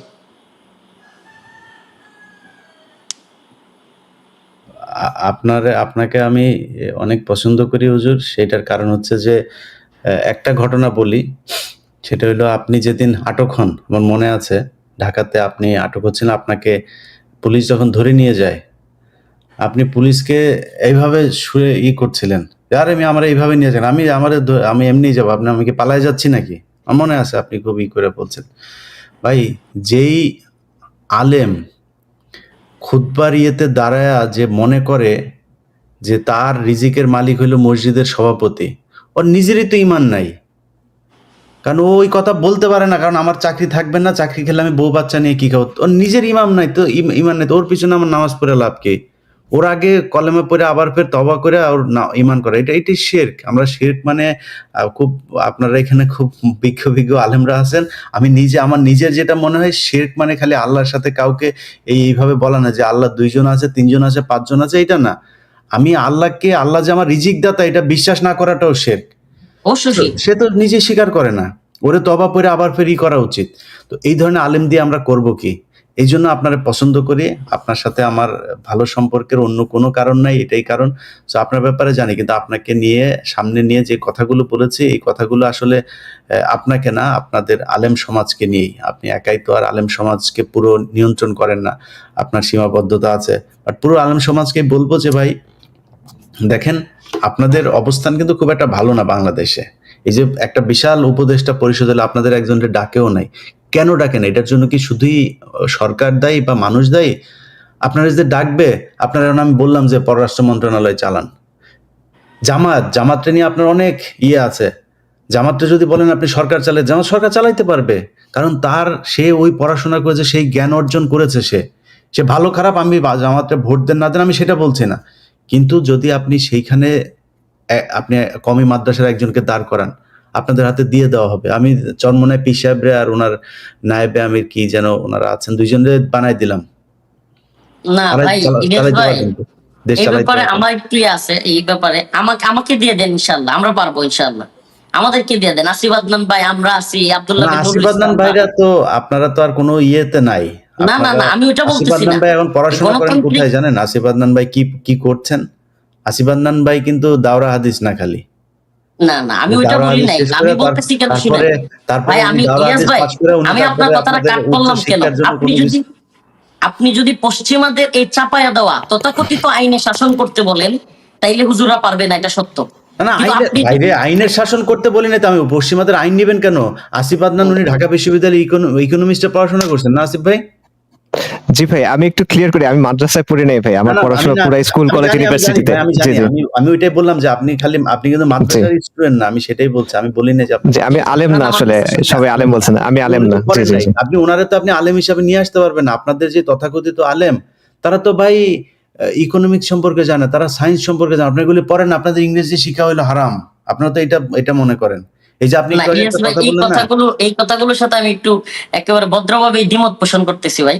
মানে এটা হলো, আমি বলি আপনারে, আপনি ইকোনমিক্স এর কথা বলতেছেন, আমি কোন ইকোনমি পড়বো?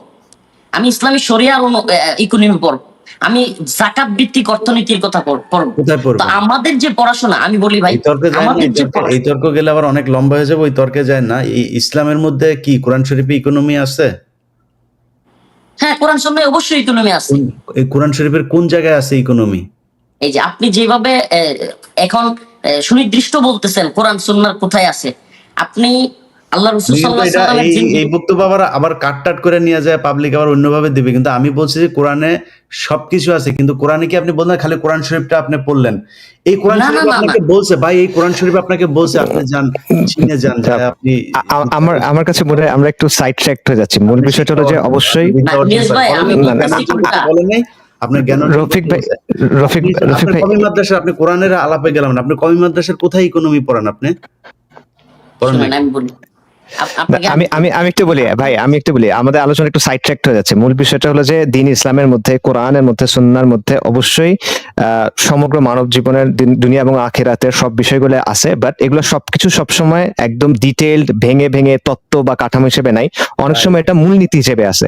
এখন যে জায়গাটায় আসলে আমাদের বাস্তবতা হলো যে ইসলামপন্থীদের একটা দুর্বলতা আছে, সেটা হলো যে এই যে মূলনীতিটা, সেটা যে আমরা এখন কিভাবে প্রয়োগ করব, এটা প্রথমত নিজেরা বের করা, দ্বিতীয়ত সমাজের সামনে তুলে ধরা, যাতে সমাজ বুঝতে পারে যে কিভাবে ইসলাম এখন তাদেরকে চালাবে, মানে আজকে যদি ইসলাম আসে তাহলে সেটা কিভাবে চলবে। এটা তুলে ধরার ক্ষেত্রে নিঃসন্দেহে এখানে আমাদের কমতি আছে। এই বিষয়টা আবারও, এটা শুধুমাত্র, আমি আবারও বলবো, ওলামায়ে কেরাম আমাদের মাথার তাজ, এটা শুধুমাত্র তাদের না, এটা সামগ্রিকভাবে সবার আর কি। জি, আমাদের এই মাদ্রাসার শিক্ষা ব্যবস্থার ভিতরে আপনি কোরআন আপনি একদম করবেন, মুখস্থ করে ফেলবেন। ওই কোরআনের আমি গ্যারান্টি দিলাম 50% বাংলাদেশের হাফেজ সে কোরআনের মানে জানে না। এটা বিশ্বাস করেন হাফিজ আপনি? সাহেব তো জানে না। হ্যাঁ। কিন্তু আমি একটু আসিফ আদনান ভাই এবং ইলিয়াস ভাই একটু বলি। না না ভাই, ওই আলোচনা অন্য দিন ভাই। এটা এই আপনাদের আলোচনা নাম না, এই কথাটা বললে বুঝে আসবে ভাই, এই কথাটা বললে আপনার বুঝে আসবে। সেটা হলো, তালেবান কিন্তু, আপনি যেটা বলতেছেন, তালেবান যে ক্ষমতায় আছে আফগানিস্তানে, আলহামদুলিল্লাহ তারা কিন্তু দেশ পরিচালনা করতেছে। আপনি ওরা কি বানাইতেছে আপনি জানেন? হ্যাঁ, এটাই তো বলতেছি। তারা, আপনি পারবেন? এখন আপনাকে বলি, আপনি চরমনায় গানি আপনার সরকার, কওমি আশরাফ মাদ্রাসা গানির যে আপনি সরকার, পারবেন? ইলিয়াস ভাই আমি পারবেন? বলি, আরে ভাই আপনি একটা সরকারের পার্ট হবেন। ইসলামিক সরকার হইলে এমন না যে সব হুজুরাই থাকতে হবে। আজকে আশরাফ গানির সরকারের যে সমস্ত লোকেরা ছিল, তারা কি তওবা করে তালেবান সরকারের অধীনে আসে নাই? তারা কি কাজ করতেছে না? মুসলমান, মানে আপনি এখন আওয়ামী লীগের যারা ধরেন শিক্ষিত আছে, বিএনপির যারা শিক্ষিত আছে, ওদেরকে নিয়ে তারপরে তো আপনার নেতৃত্বে যাবে কেন? আপনার ভাই, আমি আপনার যদি নেতৃত্বে কেন যাবে আমি তাহলে? যদি আমি যদি দিন প্রতিষ্ঠা করতে চাই, ভাই, মুসলমান হিসেবে এগুলি যদি, নিয়ে তর্ক নেই, তর্ক করলে অনেক লম্বা হবে। সেই ঠিক আছে, তর্কে আর ঠিক আছে গেলাম ভাই, না, ঠিক অন্য আছে। একদিন। এগুলি ইনশাআল্লাহ অন্য একদিন, এগুলি নিয়ে বিশাল বিতর্ক হয়ে যাবে। কারণ আমি না না, আমি বলতেছি কেন, কারণটা বলি। আমি বলতেছি, আপনি যখন সরকারের কথা বলতেছেন, তার মানে আপনি সবাইকে নিয়ে বলতেছেন। শুধু হুজুররা কিন্তু দেশ না, দেশটা কিন্তু শুধু হুজুরদের না। এখন কি বিএনপির অধীনে আমরা চলে যাচ্ছি? বিএনপির অধীনে হুজুররা যাচ্ছে না? আওয়ামী লীগের অধীনে হুজুররা যাচ্ছে না? যারাই সরকারে থাকুক, তাদের সবারই কমান্ড তো মানতে হচ্ছে। তো হুজুররা যদি মূল দায়িত্বে থাকে, তখন জেনারেলদের হুজুরদেরকে মানতে সমস্যা কি? তো হুজুরদের আপনার মধ্যে দায়িত্বে থেকে থাকবেন, আপনি কিছুই পারেন না। আপনার খালি মিলাদ পড়াইতে পারেন, আপনার নেতৃত্বে আমি যাবো কেন? না, আপনি এই নিজে দেশে, জানেন, এই দেশে, কোরআন আপনাকে এই বলছে, দেশে আমি বলি, কোরআনের মধ্যে শুনেন, কোরআনের মধ্যে বিজ্ঞান আছে, সব আছে। আপনি কোরআন বাংলা পড়েন না, আপনি এটার অর্থ জানেন না, তো আপনার পিছনে আমি যাবো? আপনি নিজেই তো জানেন না, আপনি একটা অজ্ঞ লোক, আমি কেন আপনার পিছনে যাব? মানে আপনি ইলিয়াস পারেন না, ভাই, কিন্তু আপনার আমি নেতা মানা থাকবো। যদি আপনার নেতা যদি মানছে কোথায় জানেন? আপনাকে আমি এই কথা বলি, ওলামায়ে কেরামের প্রতিনিধিত্ব আর মানুষ করতেছি, মারা যেজন্য গেলে আর ওই ভাই বিএনপি, আপনার এর বাইরে কথাগুলোতে আপনার আমরা আমি, নেতা মানি না। দরকার, কারণ আপনি আরে পারেন না তো আর কিছু। ইলিয়াস ভাই, আমাকে নেতা মানবেন না, আপনি কেন বলতেছেন যে আপনি ওই যোগ্যতা নাই, বা আলেমদেরকে মানবেন না? নাই তো। বাংলাদেশে এমন অসংখ্য আলেম দেখাইতে পারবো, আপনি যে কোনো বিষয়ে যদি জিজ্ঞেস করেন অন্য সাধারণের চাইতে কম জানে না, আপনি কে দাঁড় নাম করাইতে বলেন? পারবো আমি। নাম বলেন। আমি একজনের নাম ইলিয়াস বলেন। ভাই, আমি অনেকের নাম বলতে পারবো। আপনি যদি একজনের নাম বলেন, একজনের নাম। কার নাম বলতে হবে বলেন, কি বিষয়ে বলেন? একজনের নাম বলেন। আপনি কোন বিষয়, ইকোনমিক্স এর বিষয়ে মামুনুল হক সাহেব হুজুর জানে, অবশ্যই জানে। শাইখুল হাদিস আল্লাহ মামুনুল হক সাহেব, জানে? মামুনুল হ্যাঁ হক? হ্যাঁ জানি, হ্যাঁ তাই হ্যাঁ, নাকি? জি জি, আমি জানি না মামুনুল হক কি জানে, আমি জানি না। হ্যাঁ হ্যাঁ, ইকোনমিক্স এর উপরে উনি পড়াশোনা করছেন। আরো পড়াশোনা অনেক, করলে আমি জানতে পারে। সেই ভাই, আমি পড়াশোনা বলি আপনার কমি ইলিয়াস ভাই, মাদ্রাসায় নাই। সেই পড়াশোনা কমি মাদ্রাসায় আরে নাই, ভাই, আছে? কওমি মাদ্রাসায় সব থাকতে হবে কেন? তা থাকতে তাহলে হবে না ভার্সিটিতে কেন? কি, ভার্সিটিতে হবে না কোরআন কেন? আছে? হ্যাঁ? ভার্সিটিতে কোরআন আছে? না, কোরআনের যেই জ্ঞান আপনার দরকার, কোরআন আপনাকে, যে আপনি বলেন না কোরআনে আছে, আপনাকে কিন্তু আমি কোশ্চেন করছি কোরআনের কোথায় আছে, আপনি কিন্তু উত্তর দিতে পারেন নাই, না, পারবেন না আমি উত্তর দিতে। কেন কোরআন নাই? আপনাকে, আপনি কোরআনে কোন আপনার বিষয়ে সম্পদ বলবেন? আছে, সেই কোরআনে কি কোরআনে আপনি কি মিরাস করছেন নাকি? নিয়া, ব্যাখ্যা করছেন আপনি? ওয়ারিসানা সম্পদের, ইলিয়াস ওয়ারিসানা ভাই, ইলিয়াস সম্পদের ভাই, যে ইস্যুগুলো। আল্লাহ ইলিয়াস ভাই, এই হাফেজ। চ্যাপ্টারটা আল্লাহ মনে হয় ক্লোজ হাফেজ। করা ভালো হবে। ঠিক আছে, ওই তবে জন্য আমি আলহামদুলিল্লাহ, ভাই এটা পার্সোনালি ইনশাআল্লাহ কথা হবে। ইনশাল্লাহ কথা কোরআন, হবে। কোরআন, হাদিস এবং ইজমার ভিতরে, মানে ফিকহের ভিতরে সমস্ত এই যে অর্থনীতিগুলি আছে, আলহামদুলিল্লাহ বিস্তৃত আছে, আপনি কিন্তু এগুলি আপনি তো অভিজ্ঞ অর্থই সম্পন্ন জানেন না, লোক। তো আছে আপনি বুঝলেন কেমনে? আপনি তো এটা অর্থই জানেন না, আপনার কমি জি, মাদ্রাসা আপনার সেই অর্থই পড়ায় নাই, তো আপনি জানলেন কেমনে? আপনি হাফিজি মাদ্রাসা খালি কোরআন শরীফ, এত হাফেজ পৃথিবীর কোনো দেশে নেই আলহামদুলিল্লাহ, কিন্তু আপনি সেই তারে কোরআনের অর্থটাই জানাইলেন না, সে তো অর্থই জানে না। তো আপনি তারে দিয়ে আপনি কি করাবেন? এটা কি বলছে আমাকে কোরআন, আপনি কেমনে না না, বলছেন? এখানে তো তাফসীর কারক আছে, শুধু হাফেজরা জানতে হবে এরকম না। আপনি যদি বলি যারা ক্লাস ফিকে 8 এর পড়ে, ছাত্র ভাই আচ্ছা, আপনাদের আচ্ছা, ওইগুলি জানে, চ্যাপ্টার আলাদা। শুনেন, আপনাদেরকে আমরা শুনেন, ধরেন একটা ক্লাস 8 পড়া ইউনিভার্সিটিতে ছাত্র গেলে, কি একটা ইকোনমিক্স জানে? ইউনিভার্সিটিতে ভাই গেলে মনে করেন যে ক্লাস আমার 8 পাস, ইকোনমিক্সের একটা 8 শাখা, পাস কোন ছাত্র কি ইকোনমিক্সের ইকোনমিক্স জানে? শাখার মধ্যে সবচাইতে ভালো পিএইচডি করে আসছে সবচেয়ে ভালো ইউনিভার্সিটিতে, সে হলো ওইটার হেড হিসাবে তারে বসায়, কারণ কি সে ওইটার এক্সপার্ট। বুয়েটের যে এক্সপার্ট ইঞ্জিনিয়ার, একজন সিভিল ইঞ্জিনিয়ার, তার সবচেয়ে ভালো ওনাকে ওইখানে বসে, কারণ উনি ওইটার এক্সপার্ট। আপনি এক্সপার্ট কিসের বলি? আপনি এক্সপার্ট হইছে পোলাপানের মুসলমানি দিলে, আর বিয়ে, আর হইলো গিয়া ওই যে আপনার এই এই কি বলে এটা, মারা গেলে করে যে আপনার, আরে জানাজাতে, আর হইলো মিলাদ। এই 4 জায়গার এক্সপার্ট আপনি হইছেন, যেই কারণে ওই 4 জায়গায় কিন্তু আপনাকে প্রচন্ড রকমের সম্মান দেওয়া হয়।